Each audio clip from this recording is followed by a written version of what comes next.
E allora siamo qui in compagnia del primo giurato di questa sera, di questa seconda tappa di Talenti Emergenti qui al White Angel. Siamo qui con lo showman Massimo Palmese. Ciao Massimo, buonasera. Buonasera a voi tutti e buonasera a tutto lo staff di Street News.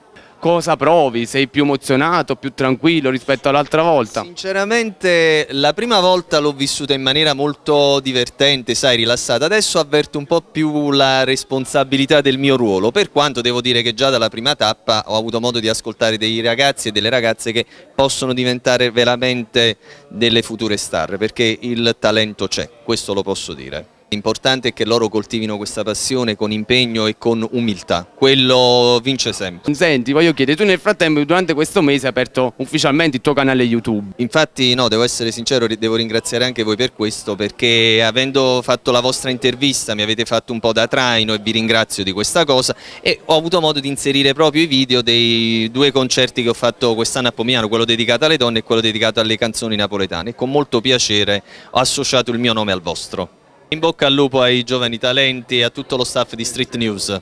Va benissimo Massimo, grazie. Grazie a voi.